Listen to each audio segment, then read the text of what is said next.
Alright, welcome back, people. Happy Tuesday, everyone. How are you doing? Happy Tuesday. Hope you had a great weekend, people. Hope you had a great weekend. Okay, okay. So, I don't know why these arrows are here on the ground. Somehow, uh, what they're indicating, like some kind of event or something. I don't know, but we'll continue with the main story. So, people, I have great news for all of you. The stream, after 4 years, has finally made it to affiliate status. Last week, precisely. So, I have to thank you all from the bottom of my heart in that sense. Um, you're all amazing people. To all of my Discord members, I've already thanked you, and and also, well, the everyone here over at Twitch as well. The only thing I mentioned there at Discord is that I feel somehow bad. I feel somehow bad for those who maybe throughout the 4 years weren't patient enough and couldn't see it in the end. So feel quite bad for that, but I'm incredible for um everyone else that could see it. As you can see, I created a commemorative plaque down here, the commemorative plaque down here with all of your names, with the names of everyone, who um, who visited the stream before it hit affiliate. Okay. It has unlocked channel emotes, upgraded the account status, and everything pretty much. So, with all of that, people, words really cannot express my sincere, sincere thanks, people. My sincere thanks. It is estimated that only 15% of Twitch channels make it to affiliate, precisely. So it's a great feat that after 4 long years, because I didn't do, as I said, I didn't do any networking, any planned uh, game communities, networking, any. I played variety, which is literally the worst thing you can ever do. I also talked about politics. I talked about everything. So pretty much. Okay, people, extremely happy. So thanks to you all. You are all the best. Really, words cannot express my thanks. Okay, I did some emails for followers of the channel precisely because of that. Okay, people, what's the topic of analysis for today? What do I want to... Day number 15 of Metaphysical Analysis of Drakensang Online. What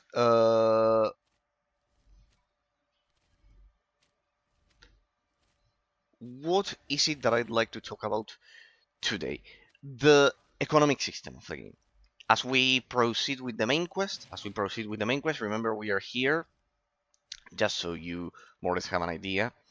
We arrived at this village. Basically, the Yolt petal in the trees, the artifacts of the bound gods are hidden away in the temples, opening Agathon's Alliance Hall, the hiding place for the key to the world's heart, built by Agathon himself. Killing Lefray turns out to be someone else entirely.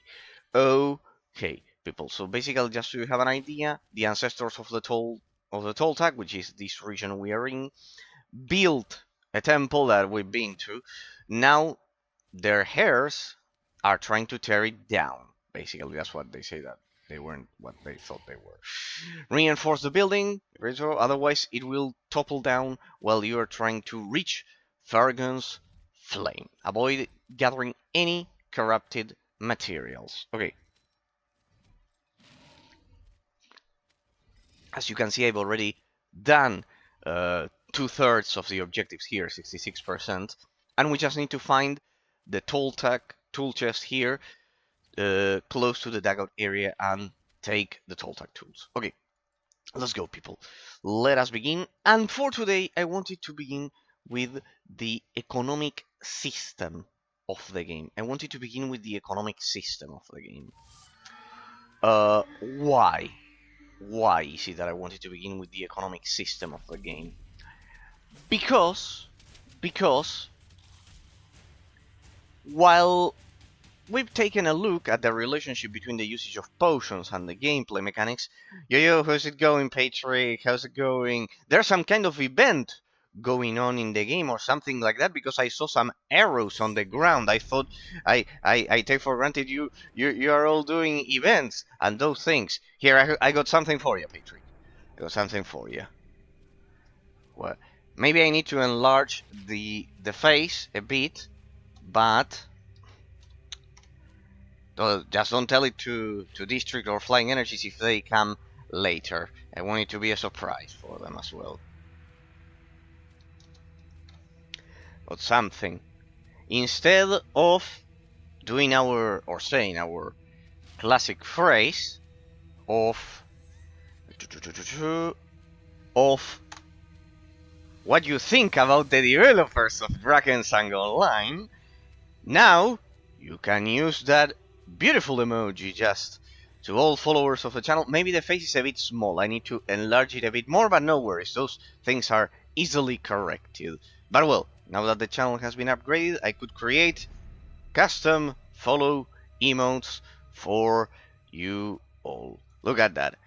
If you can tell, it's a nice little koala with a question mark and the word dev, because as you can see, the D of Drakensang also stands for D of dev.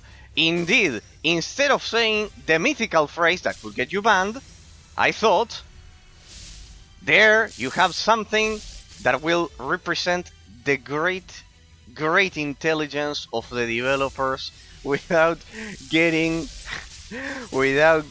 banned in that sense. Oh, flying energies! No, you are an angel, Fly. Thank you from the bottom of my heart. Perfect timing. I don't know if he saw District. How you doing? Sorry that I couldn't. How you doing? No, Patrick. Look at that. With that, he won't be banned anymore. Flying energies. Oh, you are an angel. Thank you from the bottom of my heart. Why so early? So early, flying energies. Thank you from the bottom of my heart. Sorry that on Saturday, I couldn't stay. Thank you from the bottom of my heart, Del Lai Yuvinov, for being early 10 p.m. Well. Yeah, for you it's not early. True. For me it's quite early. It's 5 p.m. You know that what is worse? Hi man, says DL. Thank you from the bottom of my heart. Thank you from the bottom of my heart as well to Mora Child. This is my first affiliate stream. I wasn't expecting this. Welcome, Flying Energies. I know he's an angel, but he's so kind. Well, thank you to all of you people. It's a quite unexpected welcome for that. Congrats. Well, thank you, Flying Energies. Thank you. Took me 4 long years. There I left a plaque for all of you with the amazing Imperial Roman Aquila that I love so much, from the old times, from the Roman Republic, with all of the names of all of the people who followed before it hit affiliate status. And for District and Flying Energies, Patrick already said mentioned the surprise. I have something. Maybe I need to enlarge the face a bit more, but here I'll show you something that I designed, so you no longer need to say the phrase that will get us all publicly stoned or banned, potentially. Here, instead, as Patrick showed previously, there you go. See how happy the expression of that koala is, because now that the channel has upgraded, it allowed me the use of emotes. See how happy that koala is. Maybe I have to enlarge the face a bit more, but as you can see, the coincidence is that the D of Drakensang starts with the D of Dev. But look at that koala. He's confused. He's so confused. He has that question mark right there. Right there. You mean no, Flying Energy. With affiliate, you need to do one more DSO day. Oh, district already. District. See how fast district is. He wants the third day of a stream to immediately go to Drakensang Online. He's so that's what I love about district. He's so we made this possible. The DSO community. Yeah, of course I was going to do it about that one district. Yes, of course. Yes, of course. Yes. Yeah. You'd like that one. You'd like Drakensang Online District. You enjoy the Drakensang Online stream. Okay. We'll do 2 days of Drakensang Online then. Yeah? And then we do the leisure gameplay on another day. So it will be two for the main analysis and one for the other one. It would be like that. So yes. Lou, no, the purka. You can do the second day like a short one. No, not short one. Not short one. No. No, on the contrary. The idea, if I did that, I would be eliminating hours of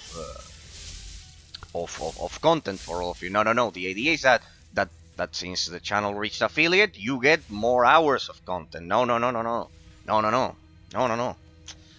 The game, you guys, you know, I accept suggestions for reviews of games that you like, as long as they are not turn-based, which you know I hate.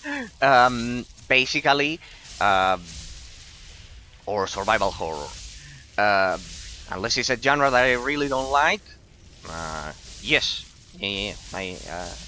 No worries. In that sense, no. If I did that, you would be getting less content. And the idea is that, for example, Patrick as well. He stayed right until the end, the day of which the channel reached affiliate as well. So no, I have to. Oh no, the idea is that you get more time. Well, my energy says, Lou, the koala. Maybe I need to enlarge the face a bit more, but. In case you cannot tell, the koala is quite happy and has a question mark, because he doesn't understand what to do with that D of Drakensang, but he's happy. The koala, which is the developer, is happy. He's happy about everything that he's pumping into the game, and you guys can see his happiness. I can appreciate his happiness. He thinks that he's doing things correctly, and thinks you're all happy for him. And that poor koala. Now I want you to give it kind of like a happy expression. Maybe you cannot see it because it's a bit but then I will enlarge the face of the koala a bit more. So, but the idea is that the D of Drakensang is the same as the word dev, and you can see that beautiful D, and now without getting banned because it was approved by Twitch. They approved the koala face there. And now we can say the legendary phrase without getting banned or publicly stoned by them. Okay. Then I will design the rest of the things, because after the channel switched status, it basically fired off a lot of stuff. It fired off a lot of stuff that I'm still figuring out. I just hope one thing, that the bots stay up for 15 days, so that cruel torture of having to take care of the bots every week ends, finally. Once and for all, in that sense. I was mentioning, sorry Flying Energies, that I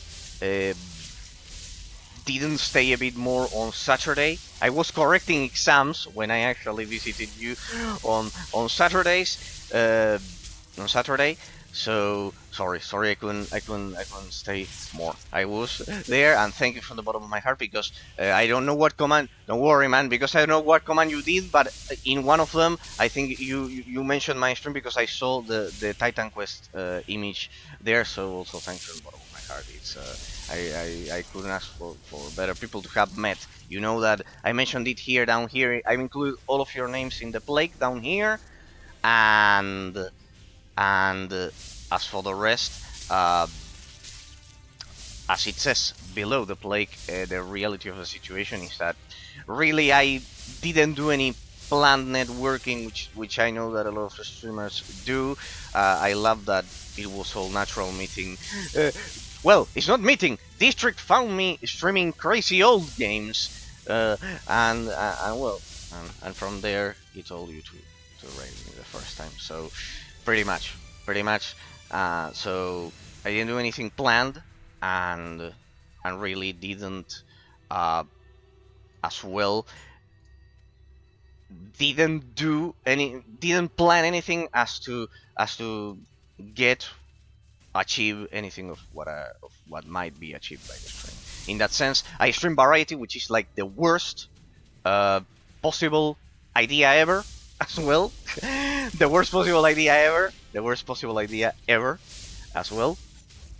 And well, what you can see, of course, none of those disgusting viewer bots that I've seen so much. I got attacked, in fact, by the viewer bots several times, and I had to ban them all. Okay, people. Okay. For today, as I was mentioning at the beginning, Flying Energies, bro. Oh, thank you from the bottom of my heart. Flying Energies, bro. You cloned yourself? No, it's a different person. Thank you from the bottom of my heart, Flying Energies, bro. Is your real brother? Is his brother? Oh, okay. Oh, I didn't know. This is a twist. Well, he's next to him. Oh, okay. Okay, well, okay. Oh, that's amazing. You know, I'm an only child, people, and it can be lonely at times. It can be lonely when you are a kid, being an only child. It is true. There's this argument. We can talk about it. Then I can continue with the analysis. People, how many of here have brothers, for example? And how many? Is there any only child like me here? His brother is a giga chad. He got a big muscle. Well. I have a sister, says Bly Venom. Okay. So I may be an outlier. I may be the only one who's only child here. I may be the only one. Okay, that's the thing, people, huh? Like this, I have no money because of the brother. He says that's true. He's very secure. He got a big muscle. That's true. I'm David, by the way. Nice meeting you. No. Okay, you would like me to call you David. Perfect. Like Patrick there with C4 feet in my face instead. Yeah, the thing with the usernames is that we never get them as we'd like. Okay, David, my real name is Christian. Emmer Christian is my complete real name.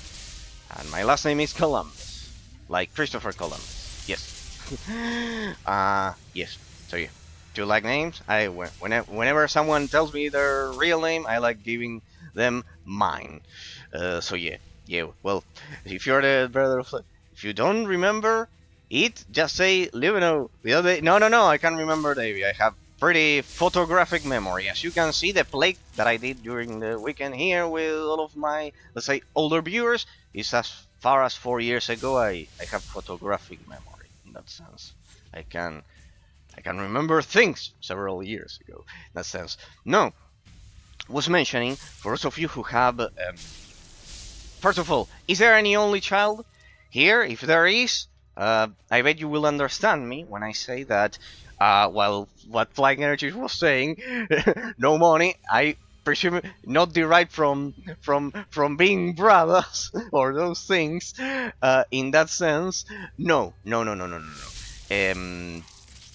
Is that while you may think that the positive aspect is that, well, I have everything for me, as only child, let's say, that's generally the idea that people with brothers and sisters think about, that we only child have everything for us. That is true. You get the undivided attention of, well, in my case it was even worse. It was both my parents and my grandparents, because I'm Italian. I'm Italian, for those of you who don't know. I'm Argentine and Italian. Argentines are basically Italians who speak Spanish, and Argentina is the biggest Italian diaspora outside of Italy. We are like 60% Italians, 40% Spaniards, basically.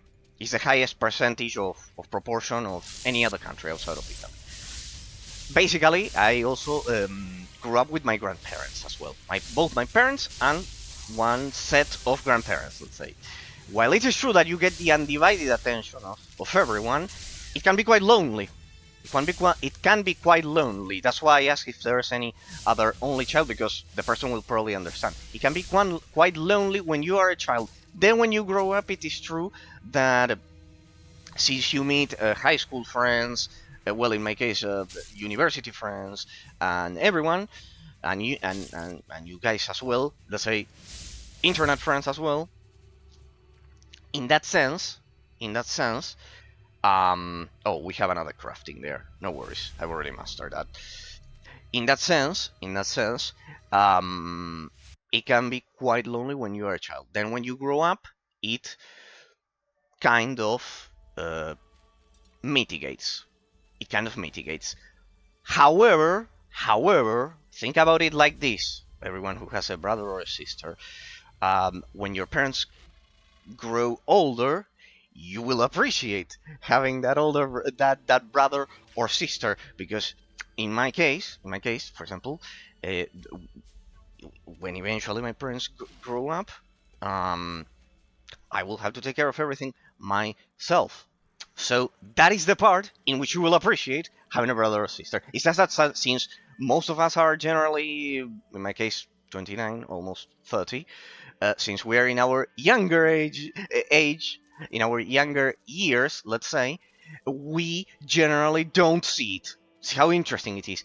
But when you grow up, trust me that you will appreciate having a brother to share that specific burden. You'll remember me. You'll remember me if that happens to you. It's that specific burden in that sense. I would say it will be worth it because of that burden specifically. If I had to say one, you facing that alone can be quite tough. For example, when the when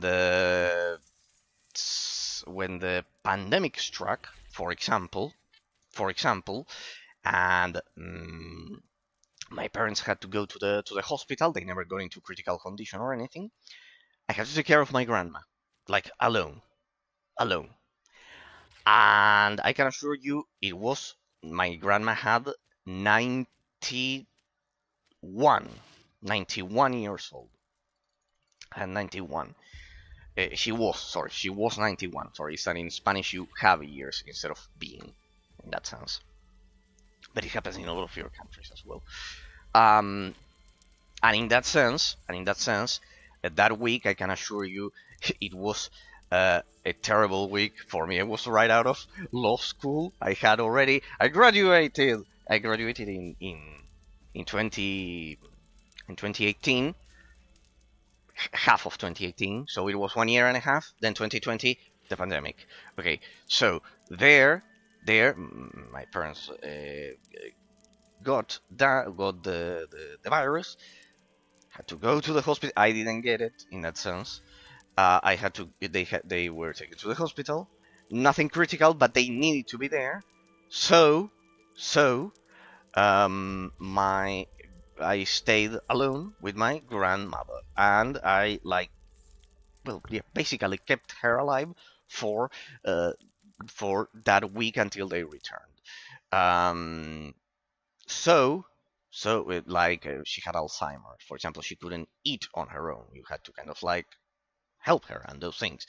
So let me assure you, people, David, Flying Energies brother, you will appreciate the company of our brothers when your parents grow older, if you ask me. My 2 cents, my humble opinion.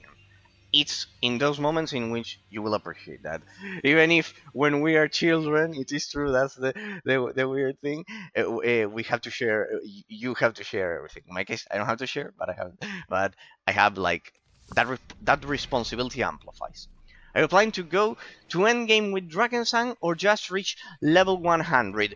Well, the person that is guiding me through the content is District here. The idea for the streams... True, I didn't tell you the stream format. I'm the worst streamer ever. I get lost in thought as I chat about different things with you. It's just that I love it. In that sense, people. No, the stream format is like this, David. I review games.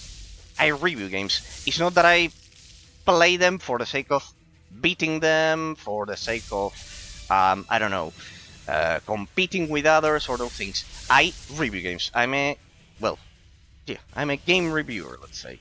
The stream format is reviewing games. Why? And then award them a final qualification. I do one topic of analysis per stream. Progressively, I analyze things. You have examples down here. That's why I leave links, because let's say this phrase that the streamers generally say, the lore of the channel, in that sense, might be a bit deep at the beginning because of how I use metaphysics to analyze them. You post on YouTube your reviews, you have the review vault. Just click the YouTube banner and it will take you directly to any previous review that I've done. This is the 4th year of reviews. In that sense, you have the previous 3 years over at the YouTube vault. In that sense, you can see that I play obscure games. That basically have been forgotten by time by most of the player base. In that sense, I analyze one topic per stream until I reach the final analysis. David is also streaming. Really nice dude. Okay, Flying Energies. Then I will follow him back. Okay. Perfect. Okay. Perfect. So then we'll follow him back. I love people that stream and are like that. Pretty much. Alright, I crafted it. Right, I crafted it. The thingy. Show your work to the fire shaman. Isn't this the fire shaman? Oh my god. So the idea in the case of this game is to finish the main story. The idea is to finish the main story, get to the final analysis, and well, then if District mentioned that there's another story that he said or something like that, basically the story content. The idea is that to basically get to the inherent nature of the game so I can get to the final analysis. And for that, well, it's quite weird. This is the part in which the metaphysics get in the way. I'm a scholastic philosopher. And because of that, David, basically the thing is that for me, in order to reach the inherent objective nature of metaphysical entities, in this case, this game, it is required to play the whole story.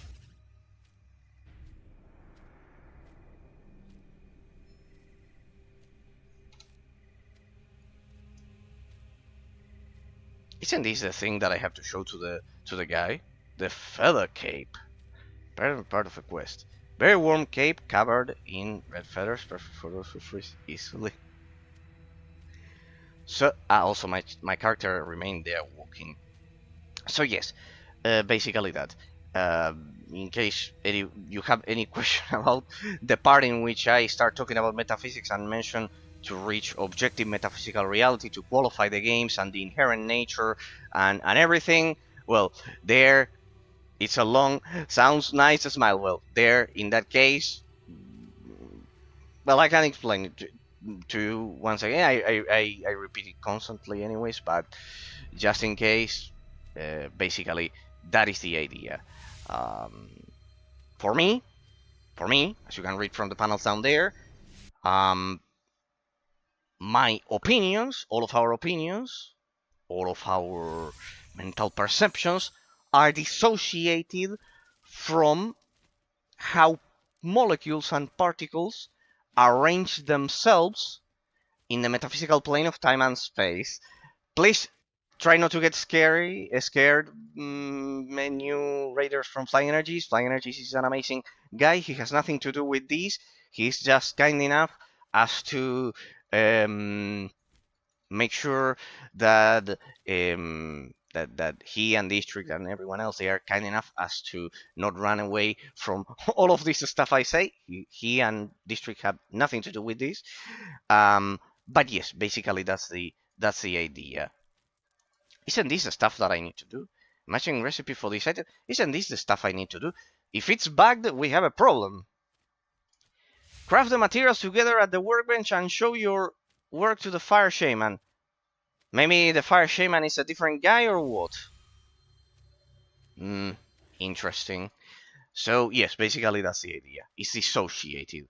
And I try to reach objective metaphysical reality instead of just trying to say my mental perception. For me, they are dissociated, contrary to what happens in a lot of modern cases in that sense. For me, how particles arrange themselves in time and space is different when compared to my mental perception of the game, and that has a lot of consequences. For example, just so you have an idea, I might think, what would you tell me, for example, if I told you that Fortnite is the best game of all time, for example, what would you tell me? Well, you would be polite, you would be quite polite, because you're also kind and amazing, and would tell, well, that's great, man, no worries, that's your opinion. Pretty much, that's what you would say. But see that the key there is that I didn't give you any logical reason as to why I might think that. See that one of the consequences of this phenomenon that is called relativism, developed in the 1700s, yeah, I talk a lot about history as well, and those things, is that you never reach any objective conclusions. The idea of my reviews is to reach an objective conclusion. For example, while I find it perfectly fine that the person believes that Fortnite is the best game of all time, I might argue that, really, while he's entitled to his mental perception, the degree of efficiency in representing metaphysical reality from his mental perception is far away. Why? Why, you would ask? Well, because empirical evidence shows the contrary. For example, I could argue that the level design of Fortnite is basically a map with no interactions in which players are thrown in to kill each other. And if I establish a direct comparison to, I don't know, The Legend of Zelda: Ocarina of Time, the water temple I could cite, for example, the amount of interactions of the level design, the influence of the level design on the gameplay mechanics, the fact that you need to interact with a lot of elements of that. Hey, I'm a bit lost with the quest here. Craft the feather at the... it was for another... it was for another quest, sorry people. Sorry. We didn't get the materials for that one then. Interesting. So let me get rid of this quest and then we'll proceed with the other one so I don't mix them up. As I was mentioning, in The Legend of Zelda: Ocarina of Time, the water temple has a lot of interactions for the player to progress through the level. The abstract complexity of the level design is quite high. And if I directly compare it to Fortnite's map, for example, I cited Fortnite common example everyone may be able to relate to, but I could have used any other. You will see that there's really no level design interaction with the gameplay. That's why I can establish then that objectively the arrangement of molecules, that is The Legend of Zelda: Ocarina of Time, compared to Fortnite, the molecules arrange themselves in a more complex way. Objectively, it has nothing to do with my mental perception. See that my opinion, even if the person may love Fortnite, but my thought of Fortnite being better does not change the fact that in time and space the molecules arrange themselves in a more complex way. See, it has nothing to do with my mental perception, which is perfectly fine, and I'm not saying that the person shouldn't be taken into account because of that. I'm just saying that then what I do here is measuring how close the mental perception is to describe metaphysical reality. That's a part of metaphysics of the analysis. Well, if anyone could endure through that, besides district flying energies and Patrick was there at the beginning, that are like other viewers in that sense, you could endure it. That's basically what I do. That's basically what I do, and that is applied to every aspect of the analysis of the games. I use these 5 categories that you see down here, and because of that, I deal with those things.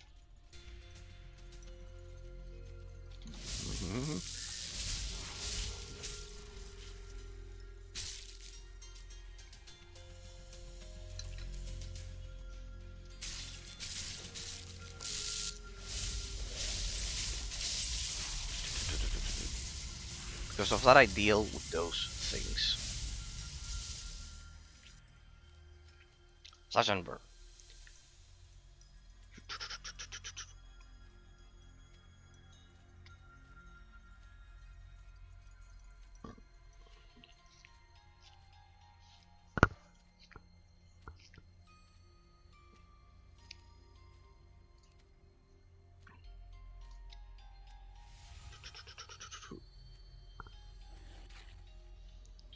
Flying energies. What's that? That one is from.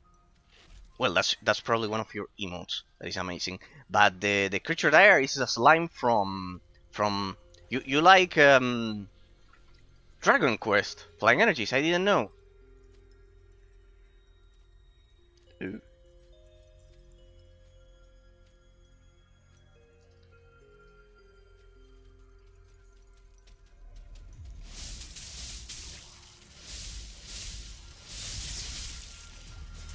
Like Dragon Quest.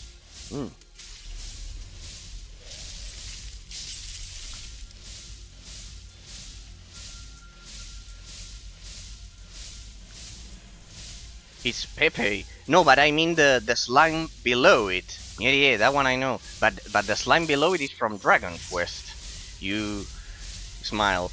You like Dragon Quest.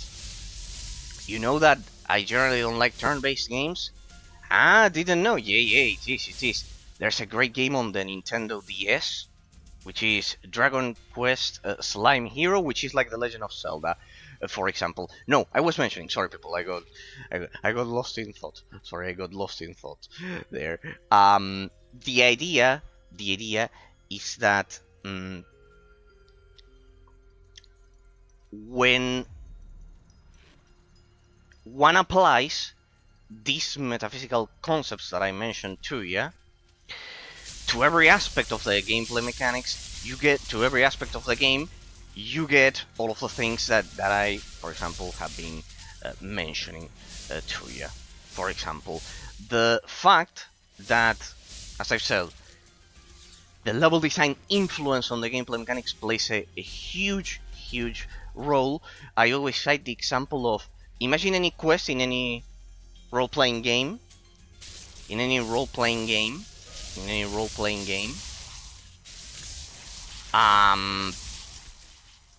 in which you just have to kill 10 creatures, right? Like this one. Imagine this. You only have to kill 10 creatures, right? That's pretty much it. The gameplay and the level design, in that sense. You just kill creatures. Alright. Really, the interaction between those two components of the game is quite low, because you are just killing the mobs. And if you master the combat gameplay mechanics of the game, that's pretty much it. You just kill the mobs and you are done. Now, imagine the same RPG game, in which you have to escort a character. And imagine you are still efficient in combat, right? You can deal with the 10 mobs easily and pretty much defend yourself well in combat. However, your escortee got killed and you failed the quest, right? Imagine that. I always cite this example because it's like crystal clear. And the escortee got killed and you failed the quest and you have to redo it, or whatever punishment the game may have in store for you, right? Imagine that. In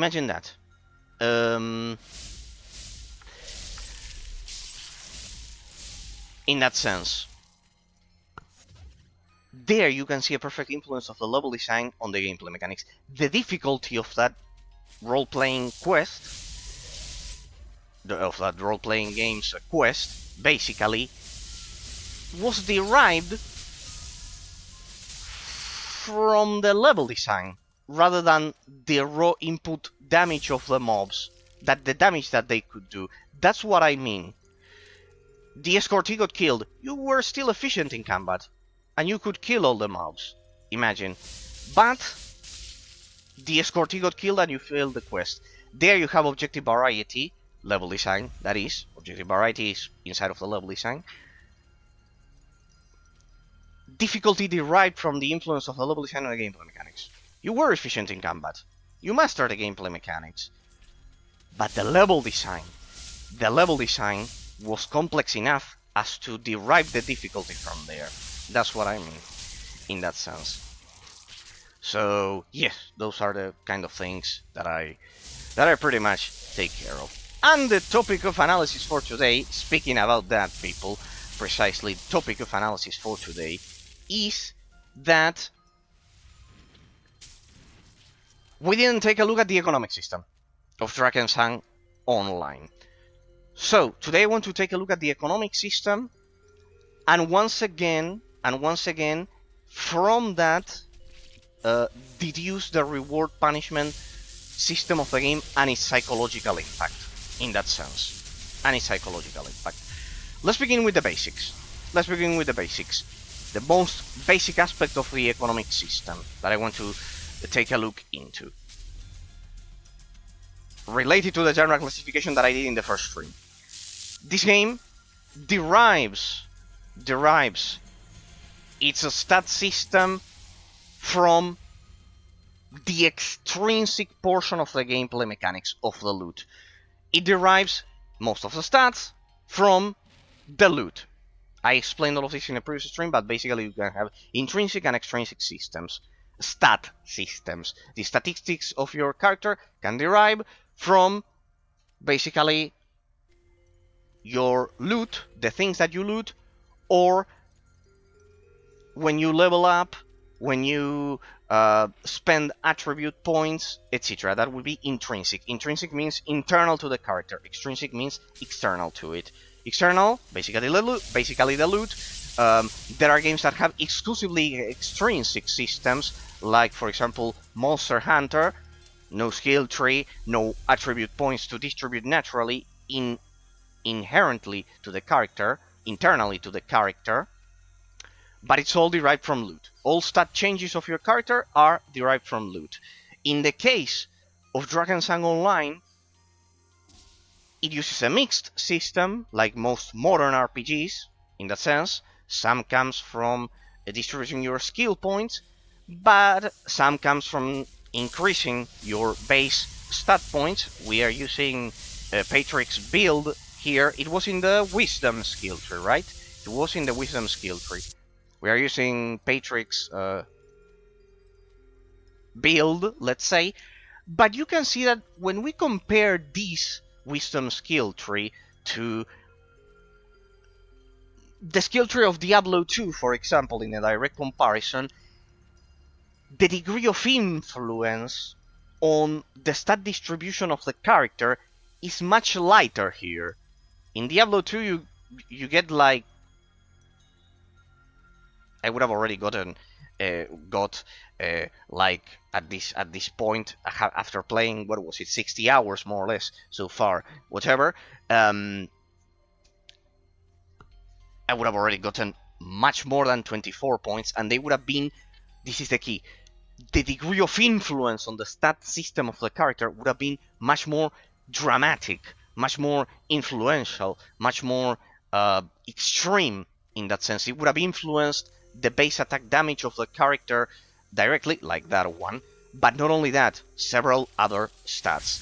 So in that sense, Drakensang Online leans a bit more towards an extrinsic system, which is a modern tendency of the gaming industry, rather than the intrinsic system.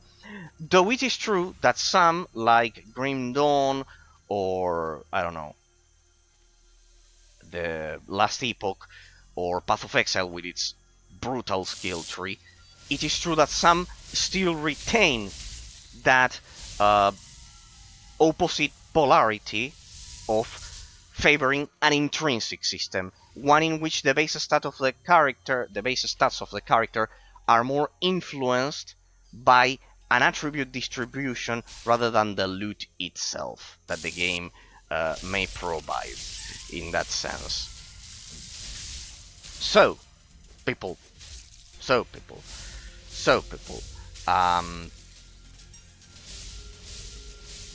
In that sense, what's the case with Drakensang Online? It has a mixed system, but with more influence coming from the extrinsic portion of it. That is the loot. The stat system is more influenced by the loot in that sense. Now, you must be thinking, this is evident, Eraser, there's no point to it, and pretty much, it doesn't change a lot of the economic system that the game may have in that sense. It does indeed, because the second you have a more extrinsic component, a more extrinsic influence of the game, that influence is the level design. For example, you have to deal with looting specific pieces of equipment for your character to be efficient in combat. For example,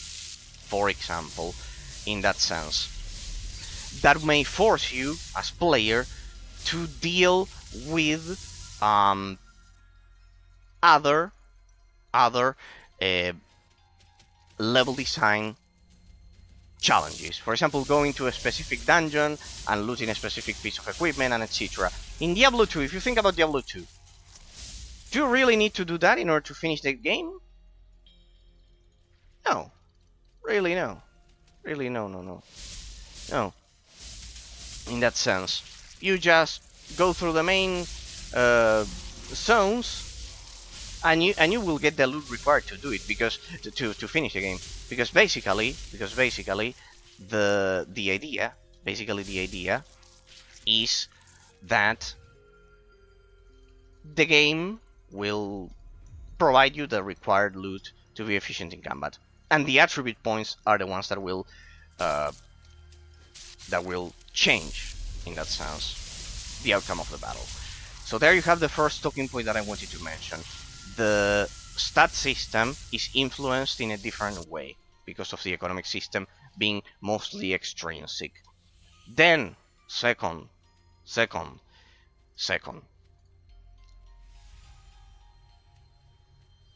the psychological reward punishment system of the game. I want you to get into that. What is the case with Drakensang Online, for example? When you get killed, what do you have to spend? Well, you spend one of your spirit revival stones to revive, or you pay the Underman. What is the punishment if you don't do that? You have a free option to respawn at town. That implies that all enemies will respawn, and you'll have to make your way through the dungeon once again to the final boss that killed you, potentially, for example. In that sense.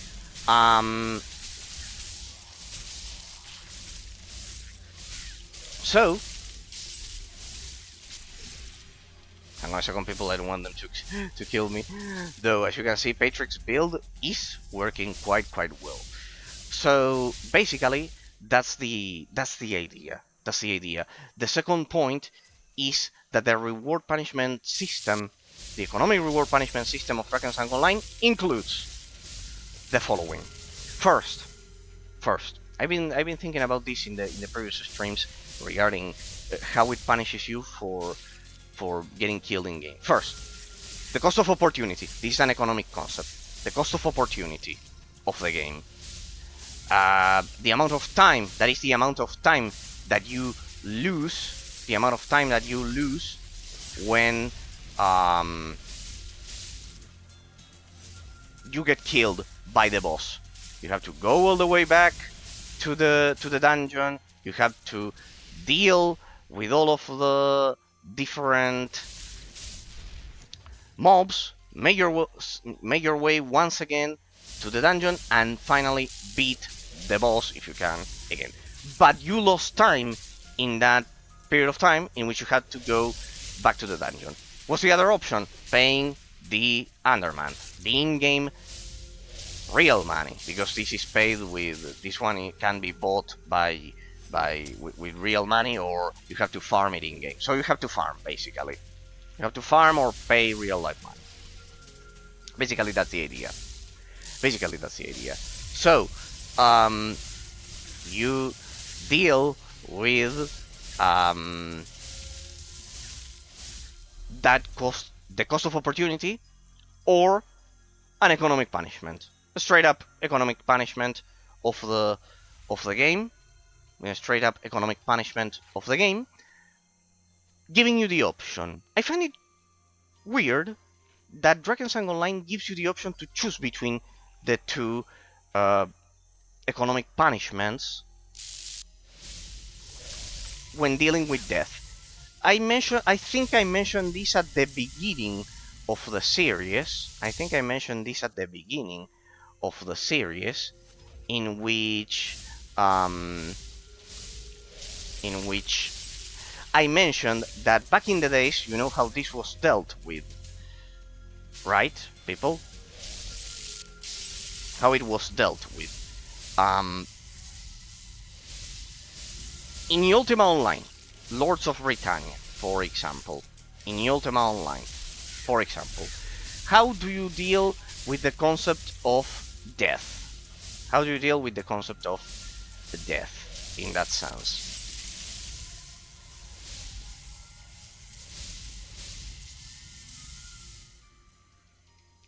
You simply, as simple as this, people, it was. Back in those days, you had to deal with going back. See how brutal it was. You had to go back.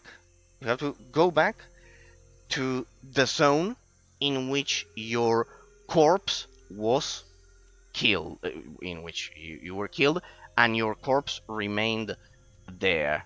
In that sense, directly.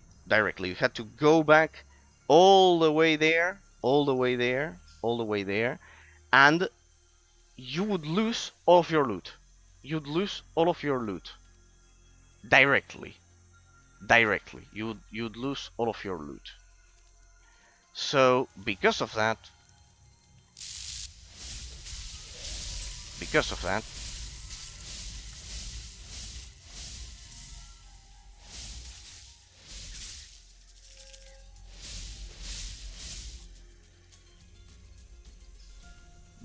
that, the the idea is that you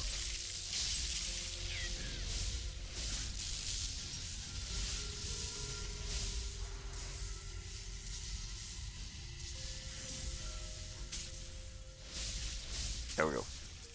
Because of that, the idea is that you would not only lose the cost of opportunity of the amount of time it took to go back to your corpse, basically,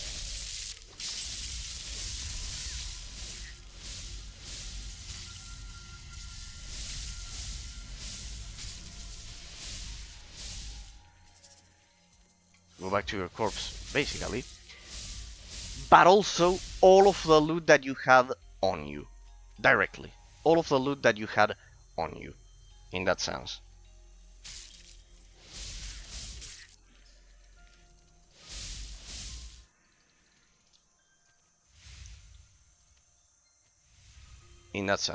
So you would lose the cost of opportunity, the time, and all of your loot. Directly. All of your loot you would lose. It is seen as quite tough in comparison to what we have nowadays, in which you just get sent back to, I don't know, a restore point or something, and you really don't lose anything. At all. So, oof, these ones are hitting quite hard. There we go. So pretty much, while nowadays that is seen as quite brutal,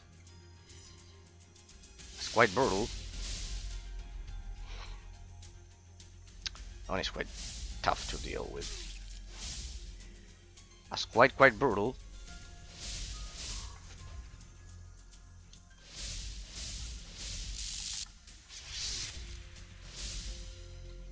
It was the standard back in the era of Ultima Online. Then, of course, with the arrival, with the release of World of Warcraft,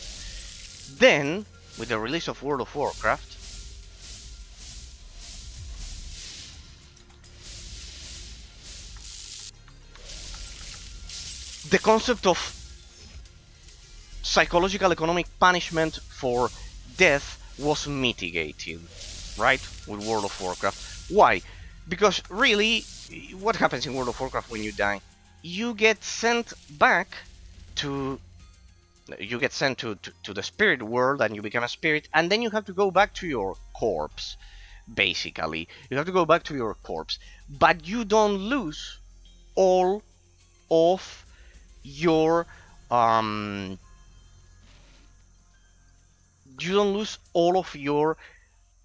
loot like it was in Ultima Online. Basically, there you can see the evolution of the genre, people, how important it is. That's why I always insist on playing older games to see the differences, because then you are not able to appreciate the difference. That's the key. It's absolutely needed. It's absolutely needed to play older games, because then you won't have a point of comparison. In this case, I can tell you, with Ultima Online, you lost all of your loot. You lost the cost of opportunity of having to go back to your corpse. You, as I said, you lost all of your loot. Basically, that's the worst economic punishment ever. That's why players had to leave part of their loot back at their stashes. With World of Warcraft, you wouldn't lose the loot, but you still lost the cost of opportunity. You had to go back to your corpse, so you lost the time that you can. There we go. There's the cape. Don't kill me like that. And basically, like that, after World of Warcraft, after 2004, the economic reward punishment system in games was mitigated. In the case of Drakensang Online, we see an economic system that is a combination of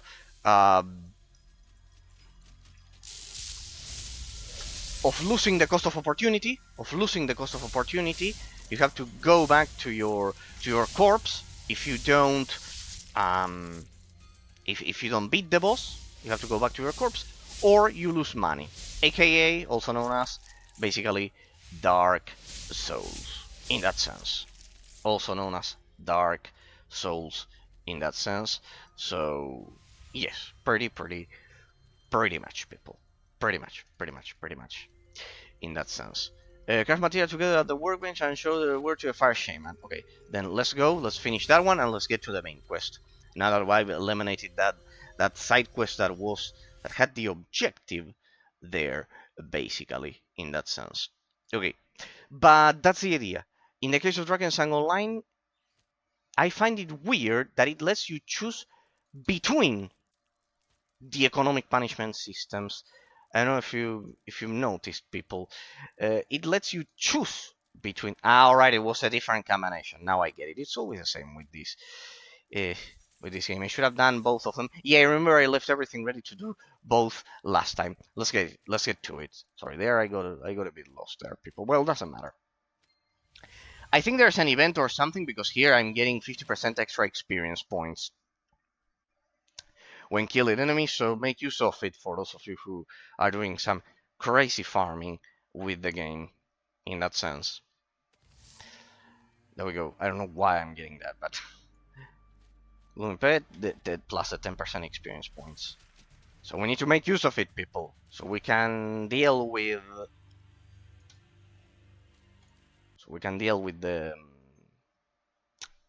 game.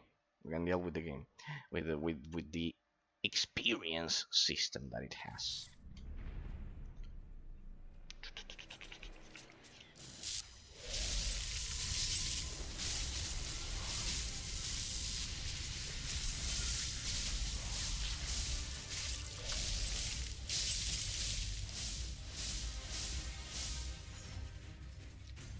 In that sense.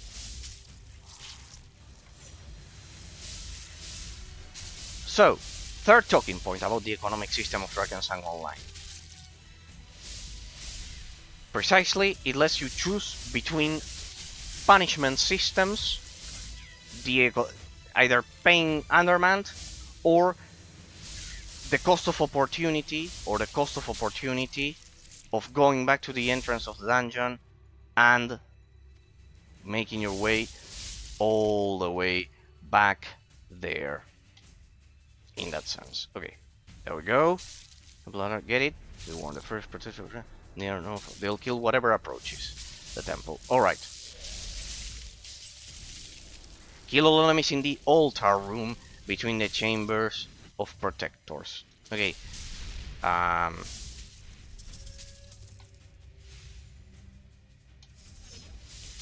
In that sense. There we go. So, third point, people. Third point. It lets you choose between those two punishments, which I find weird, because generally, when developers make the player lose the money and the cost of opportunity and everything,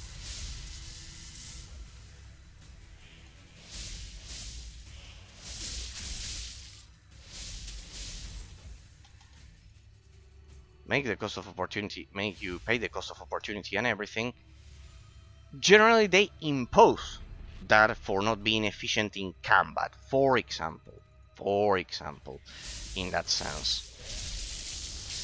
So yes, that's the idea, people.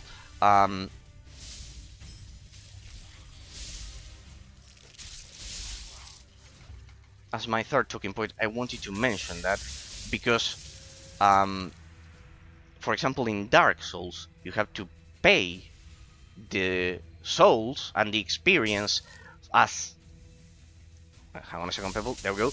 You have to pay the souls and the experience every time you get killed, plus the cost of opportunity. In this game, you can choose between those two. In that sense. You either pay the cost of opportunity, the amount of time that you lost. See, that is an economic concept. The amount of time that you lost going up to that boss, clearing the dungeon, And well, getting killed, the time that you spent, that you could have potentially spent um, dealing, farming other things, other, for example, a piece of equipment of the game, or I don't know, experience or whatever. The time that um, that you lost, the cost of opportunity is an economic concept. Then the amount you can straight up pay undermanned money, which is also farming time at the end of the day, but it's money. So I find it weird that they let you choose between them. What's the case with Diablo 2? Well, in Diablo 2, if I am not mistaken, you just when you get killed, you simply respawn. They eliminated those old school mechanics, like I mentioned about the Ultima Online or World of Warcraft, in which you had to go back from the graveyard to your corpse, and and and that you had to I don't know. In the case of Ultima Online, you lost all of your loot. You see, there are people that it's gotten much more lax in that sense. It's gotten much more lax in that sense. So, as my fourth talking point, I wanted to mention the pacing of the economic system, of the overall economic system of Drakensang Online. The pacing. Why? Because that is the main reason why, alongside the leveling curve of the experience system, why new players might be discouraged to try it out. Right? Why? Because of how grindy the economic system of the game might potentially be. How grindy it might be. Now, this element is inherited from South Korean MMORPGs. For example, think about a case like Lineage 2. There we go, we get the flame. This is like the Olympic Games. We take the flame and we get it to the Guardian. There we go. I wonder if I'm close to the boss of the zone, in that sense, people. But yes, that's the idea. As my fourth talking point, I wanted to mention that the pacing of the economic system of the game. Now, it is true that you could see that thanks to the help of District and Phantom, basically friends of the channel, I entered dungeons and I farmed the levels faster in some cases, because I couldn't even access the main story, which is the critical flaw I would highlight as the fifth talking point. It's a critical flaw that in this game you cannot proceed without leveling up like that. I would let the player level up. I would let the player access higher levels, even if they're I mentioned this when I was analyzing the level design.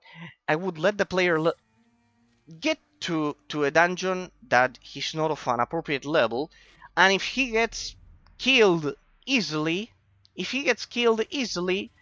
well, doesn't matter.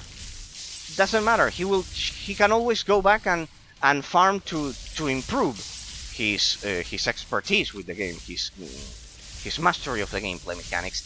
But on the other hand, I'm letting the player try. I would let the player try. I wouldn't lock the player out of the main quest just because of the experience. Why? Because maybe it happens. Maybe it happens in a lot of cases. It's more frequent than what you might imagine. But maybe there's a person who has the ingenuity of actually being able to beat the level. How? Well, Doesn't matter. The person could do it. He was so good at evading attacks, or he spent all of his points on evasion chance to the point he could evade most of the attacks and survive the encounters. And he could make it through the... He could make it through the ultra hard dungeon, which was 10 levels above his. For example, imagine that. He could actually make it. It wasn't possible, supposedly. It wasn't supposedly possible, but he could make it. The fact that in the end he could proves that locking the player out of accessing the main quest is a flaw in level design. It's a flaw in level design in that sense. Then, regarding the economic system, what's the correlation? The fact that the game is extremely grindy may put off a lot of players. Especially, I will highlight the inventory size, people. There's no reason whatsoever for players to pay 4,000 undermanned. I know that what Ambra told me the other day, that you can go to the shop here. Where was it? You can go to the shop here, and he mentioned it was general category, and down here that you could buy the inventory slots. They're more or less over here. Here, inventory expansion. There. I'm not buying it because District also mentioned to me that there will be an event in which you will be able to expand your inventory. But the idea is that there's no reason whatsoever to limit the inventory of the player like this right at the beginning. In that sense, I know that World of Warcraft did it, even with a subscription model. But in that sense, the frequency of the loot in World of Warcraft was lower back when the inventory was small. Now they've somehow expanded it in several ways. But the main idea, people, is that the frequency of the loot in this game is extremely high for the initial size of the inventory. You know what I mean? I don't mean that the player shouldn't pay to expand the inventory somehow, but the proportion and the relationship could have been better adjusted, right? That's the point. That's the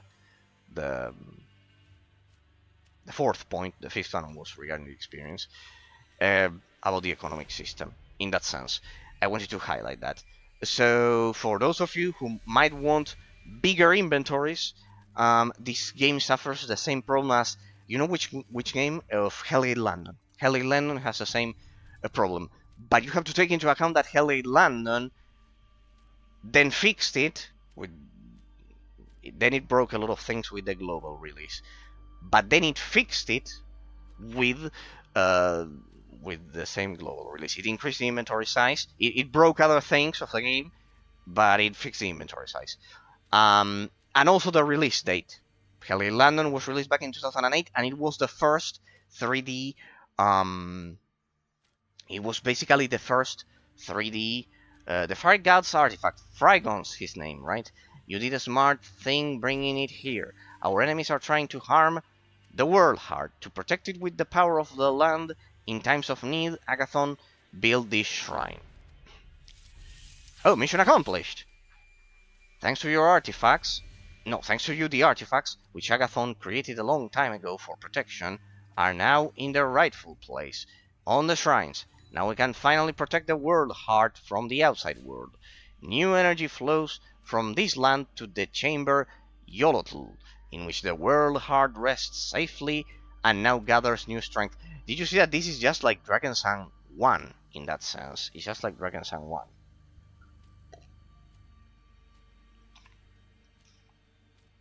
Now we can finally protect the world heart, and new energies flows from this land to the chamber Yolotl, in which the world heart rests safely and now gathers new strength. Eraser, come with me to the Alliance Hall and collect your reward. Uh-huh. I smell that this is a trap, and this will be the final boss of the zone. I don't know why, people. I smell this is a trap. I smell this is a trap. I don't know why. Hey, look at that! Hey, I need to take a screenshot of that. Now, Ambra won't have the problem of the different video qualities, because you can lower the stream quality to 720p 60, that he had the problem with his internet connection, and I have to tell Ambra. Okay. I get it. Hey, look at that! Now the stream can go down as to 160p. I also needed that. That and the fact that you can, which one was it, that you can have the bots for 15 days. Those two things I would say were the worst in that sense. Hey, now then I have to tell Ambra, because he said, is it only 1080p? Yeah, it was only 1080p. Because of that, now it gets downsampled to those, if the person would like, which is needed for those of you who might not have a perfectly stable internet connections in that sense. As that was another thing that I highlighted in that sense. Hey, what's this? Oh, boss time, people! It's boss fight time. Boss fight. Oh. I have to attack this thing. Immune. Interesting mechanics. Alright, we'll pause the analysis for a bit here.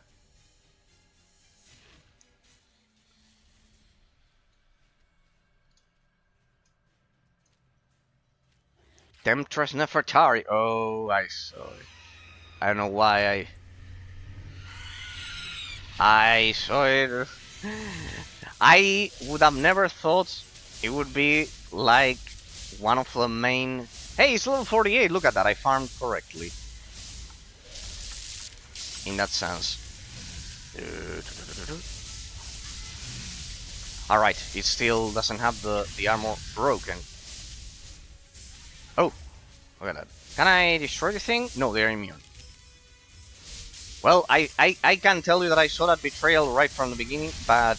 Well, right from the beginning. Right in the last dialogue line. In that sense. Hey, then I have to commend Patrick. His build is quite good, because it like strikes balance between defense and offense. Not bad, Patrick. If you are watching it as a bot, then. Oop. There we go.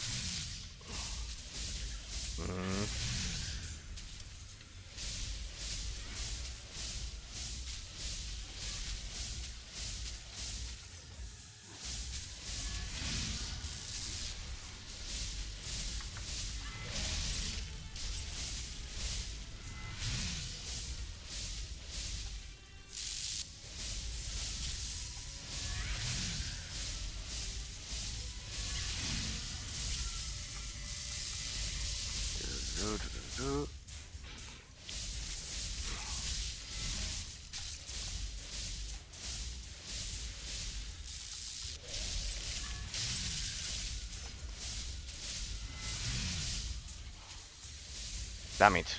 Yeah. Patrick's build was quite good. I have to commend him. That build is quite... because it allows to surpass. It gives you the survivability required to not be a squishy mage in that sense.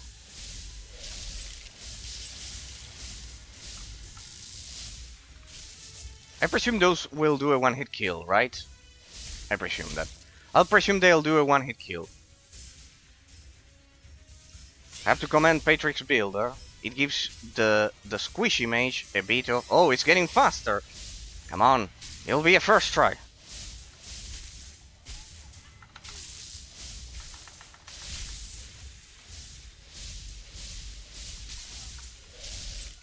careful, that one must be faster. There we go. Damn it, they are getting faster. The orbs, there. Sorry, then now we'll resume the the economic analysis, people, of the economic system of the game, and the reward and the psychological reward punishment system. Almost there. Well, there we go. First try. Well, I have to commend Patrick for the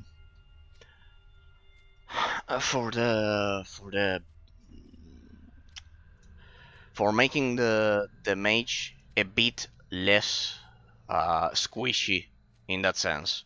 I have to commend him because otherwise I was being one-shotted in that sense. It is true, my damage might be a bit lower. It's true, but it's ensuring that at least I don't get killed in one blow. That sense I have to then commend Patrick for that one. He ensured that at least I don't get a one-shotted with that build. Okay, people, first try, nice, good. Sorry that it interrupted the analysis, as I was mentioning, but it was quite good. Nice influence of the level design on the gameplay mechanics, by the way. Yeah, you could see that I was forced to constantly deal with that environmental damage, that the game had, and it got faster,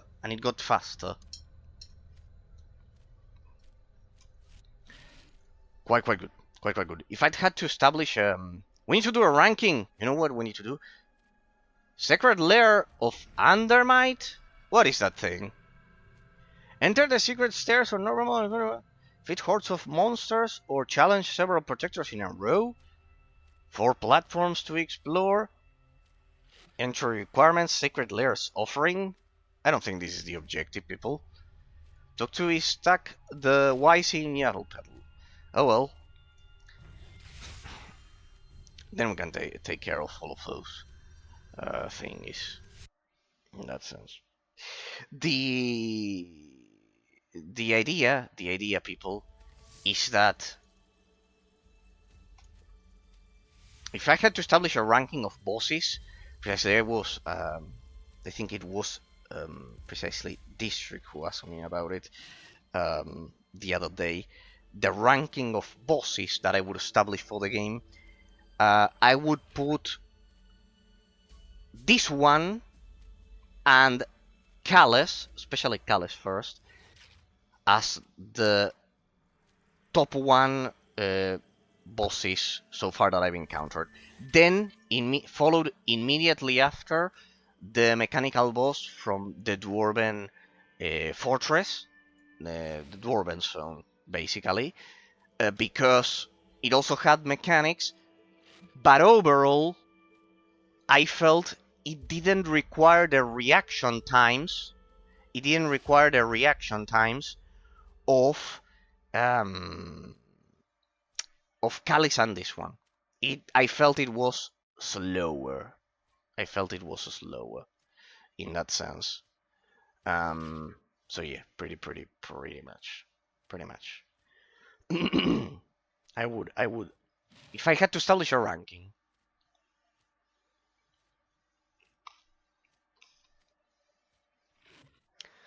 If I had to establish a ranking, people, Nefertari artfully fooled you by taking the shape of the spellweaver Kaelin. Shame upon us.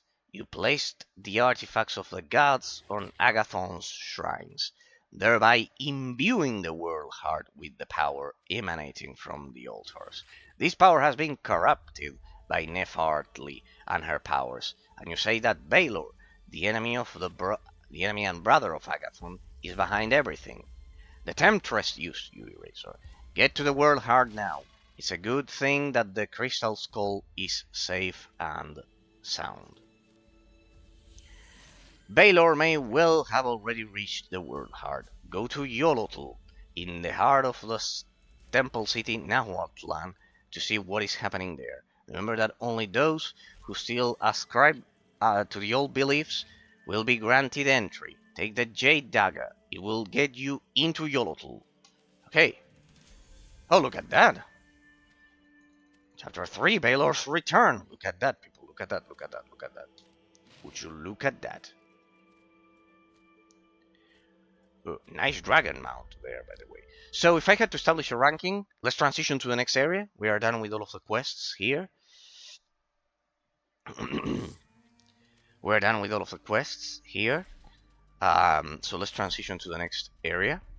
If I had to establish an order of the bosses, that I would need to, that I would say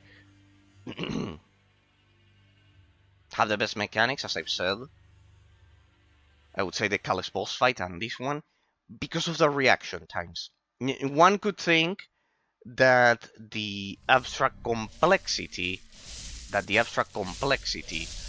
the gameplay mechanics of the mechanical dwarven thingy boss fight were good. Yes, they are amazing. I like that one a lot. But the reaction time, if I had to pick one with the fastest reaction times,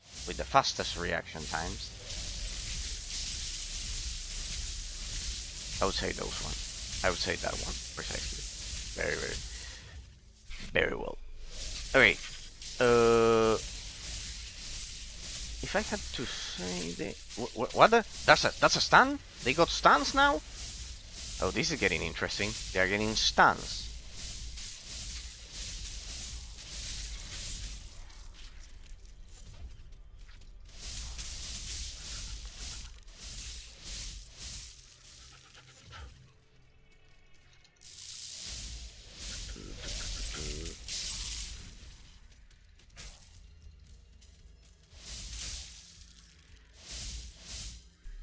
There we go. There. Here.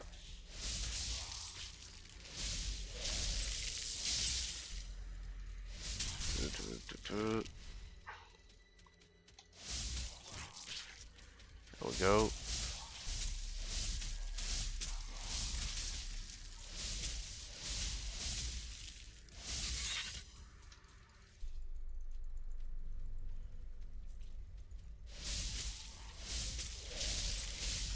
Perfect.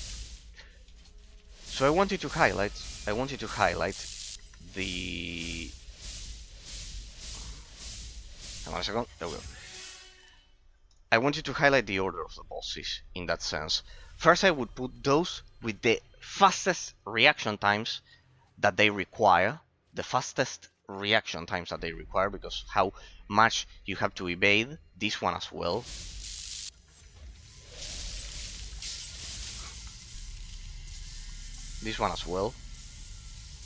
In that sense. This one as well.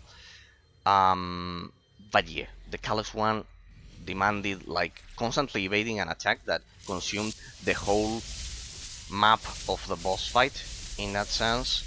So yeah, pretty much I would say those. In terms of the economic system of the game, people,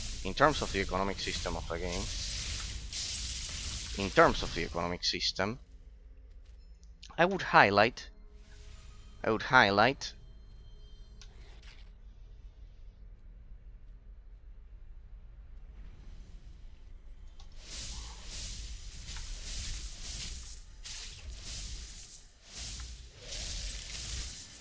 as my fifth talking point, precisely, no, sixth, because I mentioned the fifth one. As my sixth talking point, I would like to highlight that, yes, the pacing of drakensangonline may be slow and demands the farming from the player. So, if the farming of the player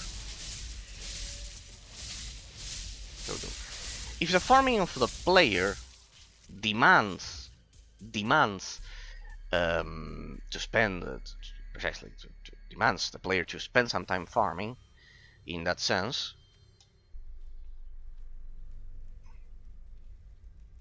There we go. Found entrance, quest complete. There we go. Should be. We already dealt with the boss. Should be there, pretty much.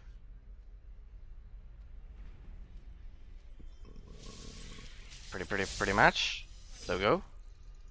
We already dealt with the boss. Hang on. Find and destroy the Scourge Totem in the Temple City of Nahuatlan. 0 out of 4. I like about this map that is kind of like darker, and the fact that the vision of the screen is overall darker makes it a tiny bit more difficult to spot things for the player. That's related to, you know which game did this technique as well? Skyrim in the caves and Hellgate Landon as well. When you have a dark environment, you must be thinking, no, but I can see everything. Yeah. The idea is that the player does see everything. But basically, if you are fighting in a darker environment, especially at the edges of the screen, this game adds a vignette effect. See that the edges of the screen are dark, and that, alongside the zoomed in isometric camera of the game, makes it so when there are groups of enemies and you are focusing the player is focusing the sight on something. Here, I will accumulate some of them. I just hope I don't get killed. So you can see for example, there at the border, that because of the vignette effect and everything, they're kind of like a bit difficult to spot. That's a nice visual trick, influence of the graphical aspect of the game on the gameplay mechanics that the developers do. It's a classic one to add a bit of difficulty to the game.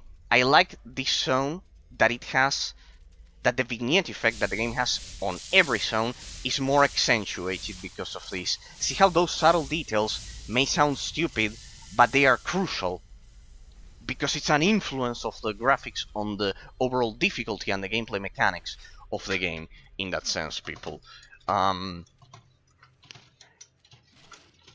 If I had to highlight, as I was saying, another aspect in the boss fights that we've done so far, I like that the Calyx boss fight and this one demanded high reflexes, that they demanded a lot of good reaction times by the player, in that sense. But also these tricks that they do, they're quite good, as they create more organic sources of difficulty. There you can see, look at that one. I'll leave them at the edge so you can spot it. See how because of the vignette effect, the ones at the border of the screen are quite difficult to spot. And if they launch a projectile like that, and the overall dimming of the screen as well, makes it a bit harder to see the projectiles, also because of the colors. So this is explicitly done by developers in that sense. Why? Because look at that one, for example. That one was so bright that it was impossible not to spot it, right? It was pretty much impossible not to spot it. It was yellow, it glowed a lot, it was like glowing all the time. Clearly there, the developer had a clear intention for the player to spot that, or those things on the ground, or that. But for example, see how visible it is. It's perfectly visible. But the ones that we were dealing with previously pretty much weren't like that. They were a bit more subtle. For example, that one. I bet you couldn't see it, but one of these launched one projectile from the edge of the screen. For example, there. But if I'm not highlighting it, you would pretty much, all of us would pretty much only spot the damage in chaotic scenarios with lots of enemies. There you can see the difference and the influence of the graphical quality on the gameplay mechanics in that sense. See how it does play a role.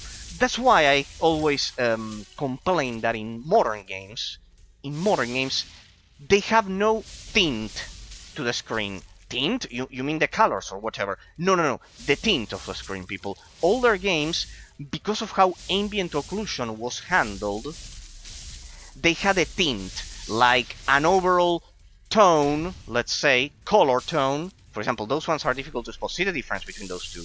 I'm letting them custom so it's even more visible, the difference. See how difficult to spot some of them are. That's an influence of the graphical quality on the gameplay mechanics. It's absolutely fascinating in that sense. How developers clearly distinguish between projectiles that they want the player to see and others that they don't want the player to spot easily, at least. If the player pays a lot of attention, it can spot them. But on average I'm mentioning, the intention of the developer is for the player to easily spot some projectiles and others not so much. And see how the graphical... I know these are all subtle things, and most of you must be thinking, Eraser, what's the point of that? Most reviewers don't pay attention to those things. Who gives a damn? Yes, we have to give a damn, people, because otherwise we cannot understand why. And if you cannot understand why a metaphysical entity behaves like it does, you cannot explain its inherent existence. Here, if we cannot explain the intention of the developer, we cannot spot the quality of the overall end result. That's the key. If you cannot spot the intention of the developer doing those things, see for example that projectile, how difficult it was to spot. You cannot tell the efficiency in the end result of what the developer tried to do. In this case, this specific zone being so dark, and having the vignette effect at the edges of the screen complements the colors of some of the projectiles. This is deliberate. I wouldn't believe that this is something arbitrary or random by the original developers when they created the game. See how the projectiles, some of them are, as I've said, easy to spot, but others are quite hard to spot. For example, those flying kind of like greenish dots that move, that they are like wisps. Those are difficult to spot. For example, that one. Look at that. See how it blends with the environment, with the color of the environment in this map. It's not a coincidence that we are encountering this type of enemy, the flesh mummy I think it's called, that shoots that projectile combined with the dark gray background of this dungeon. There you can see a clear influence, of the graphical quality on the level design and the gameplay mechanics of the game, because the developers deliberately chose those colors, the original ones, not when Drakensang Online was acquired by the Chinese company or whatever. The original developers, back in launch date, back in 2010, they chose those colors deliberately for these reasons that we can deduce. See the difference. See how we can establish logic comparisons that establish a difference between the quality of the games. And in that sense, it's not a matter of me, as I've said, thinking that they blend with the environment or not. It does happen. They are difficult to spot deliberately. Perfect influence of the graphical quality on the gameplay mechanics. The developers are using the graphics that they had at their disposal back in 2010. In the case of this game, the original release date was 2010. In that sense, it was 2010 in that sense. And back then, they deliberately thought about the colors of the projectile. For example, here, see how we got killed? It was because of the projectiles. Could you see them? No, we could all barely see them. I know that they are there because of the type of enemy that are now I have it more or less identified. But you could see there vividly in how my health bar went down. Well, for example, that one, see how this effect is easy to spot on the ground, like that. But the projectiles, we could hardly see them. See how all of those subtle, quite subtle elements play a role into establishing the difficulty of the game. I bet that as I entered this area, none of us rationalized these things. That's the idea. When one does rationalize them, you can spot the original intention of the developer, and as a direct consequence, if the game does have quality or not. That is the key, people. Quite fascinating in that sense. That's why I mention it to you, not every day, but through the different things, the different elements that we analyze. See that, imagine if all of the projectiles were if all of the projectiles of the enemies were like instead of that color, imagine that they were all yellow. Imagine that they were all yellow, easy to spot and slow like the other projectile. What happened with the other projectile? I could avoid it easily. It dealt more damage, but it was slower and it was easy to spot. See the difference? And I could avoid it easily. These ones are much more difficult to avoid in that sense. Much more difficult. Much more in that sense. So yeah, pretty much.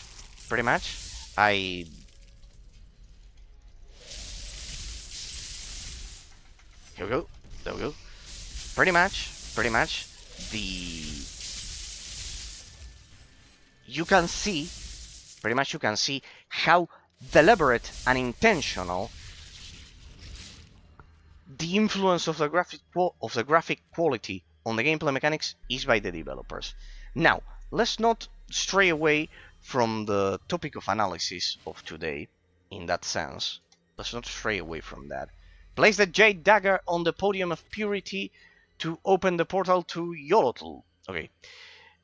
Let's not stray from the topic of analysis of today that I wanted to mention to you all, people. Which is the fact that the economic system of the game, as a brave conclusion, not a conclusion, the seventh choking point, basically, the sixth choking point, that the economy of this game basically is based around the extrinsic system classification that we did in the first stream, in that sense.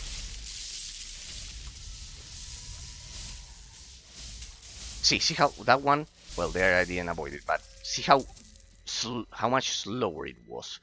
Quite amazing. So if I had to say, overall, the economic system, it uses the classic gold, silver, copper style of World of Warcraft. In that sense, it uses the same style.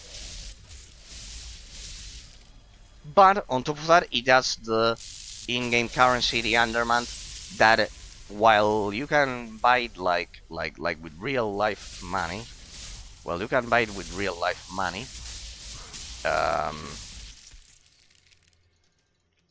you can farm it from the game. So let's say it has one extra classification, people. Let's say it has four currency denominations in that sense. Something that I was mentioning some streams ago precisely was the fact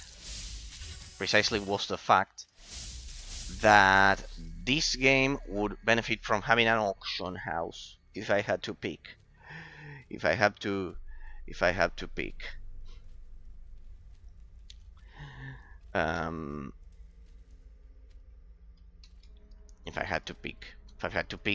because with an auction house, they would allow players, you know what it is, to like let players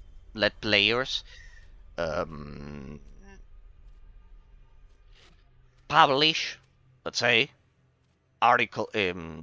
objects that they loot, pieces of gear that they loot, piece of gear that they loot, so other players can buy them. So other players can buy them.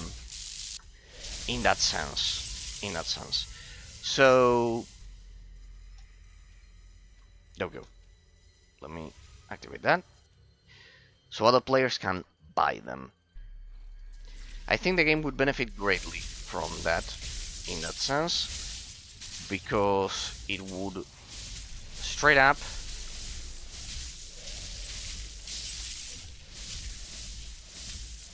switch or shake it up, change how the economy of the game works. Because imagine you have 4 characters and you have one, and you farm a lot on one class, right? You farm a lot on your warrior, imagine, for example. Imagine you farm a lot on your warrior. But for whatever reason, you loot one, I don't know, one stuff for your mage, right? Imagine that you are farming with your warrior. It was your first character of the that you ever created in game or whatever, but you're farming and you get a stuff for your mage.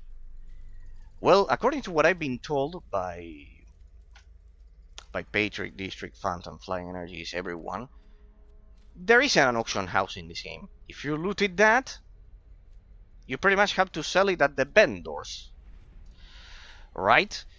So imagine if you could have like a way of selling the loot that you don't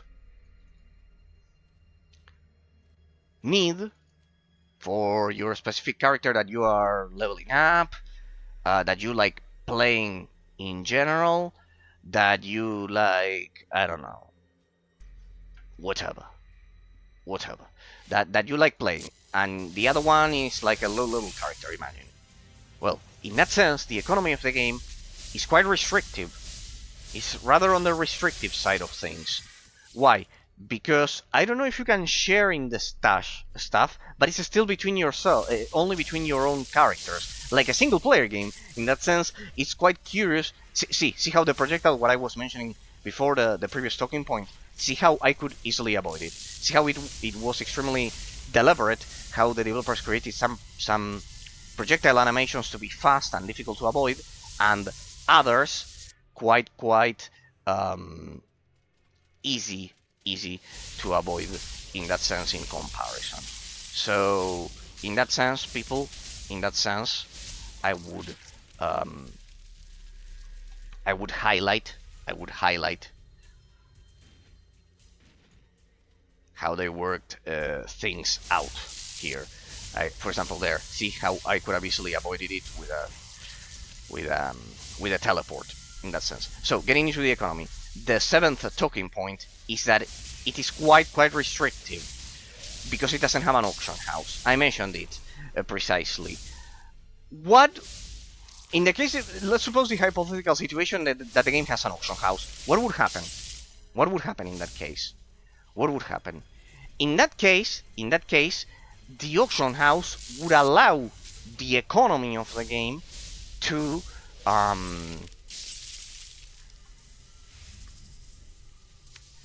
be much more diversified, much more varied. Why?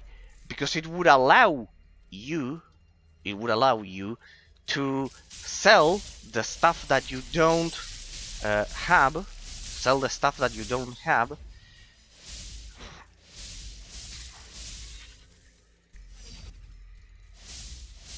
that you don't have, that you don't need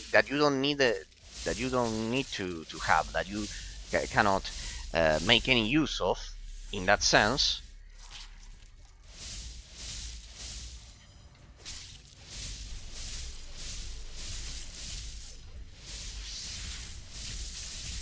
Sell it to other players, and for example, I would not make it so that the player can get undermanned. I would make it so the player can only get gold, for example. And in that sense, And in that sense, that would potentially revitalize the economy of the game in a lot of cases, and it also would uh, and it also would sorry people, sorry when I have to stop it for a second, because otherwise I don't want to get killed. It would revitalize the economy in that sense, and it would make it interconnected between players. That is the key. It would make the economy of the game interconnected between players in that sense. What the fuck? What happened there? Did I... What the... Did I... I didn't click on that arrow. What the... What the fuck was that? I think the map got a bit broken there. No matter. No matter. Okay.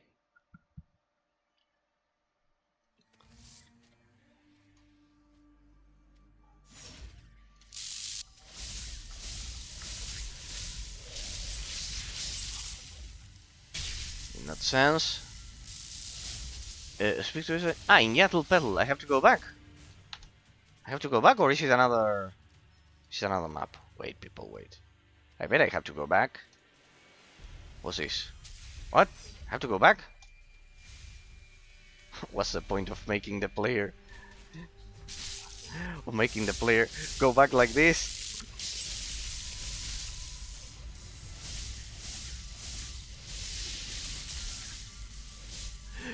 What is the point of doing this to the player? Of making him go back like that?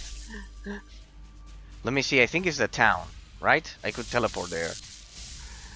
Wait, I think I can teleport there. Wait, I think I can teleport there, people. I think I can teleport there. I think I can teleport there. It was here, right? It was here. It was this one. Okay. I love how saving the world heart is like... Yeah, it was this one. Were there fireworks here? Is there some kind of event or something? Ah, the podium was completely overgrown. This is not a good sign. Life and death is out of balance in Nahuatlan. Baylor is responsible, I am sure of it. As long as these forces are discordant, you will not be able to enter Yolotl. You have already retrieved the crystal skull from Agathon's Alliance Hall. We will certainly need it, for it is important to Mortis, the god of the dead. Right? To restore the balance of life and death, you must gain entry to the sacred spaces built in honor of Artaia and Mortis. Speak to the ancestral warriors at the portals in Nahuatlan.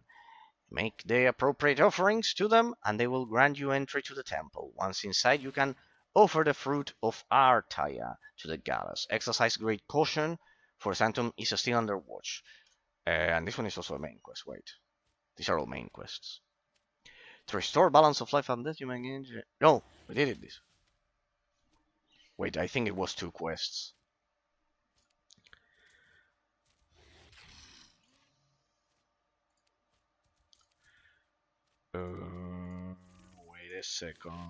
Wait a second.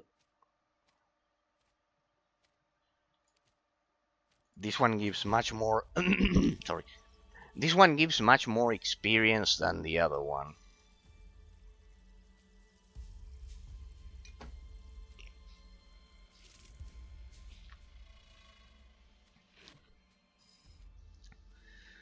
This one gives much more experience than the other one.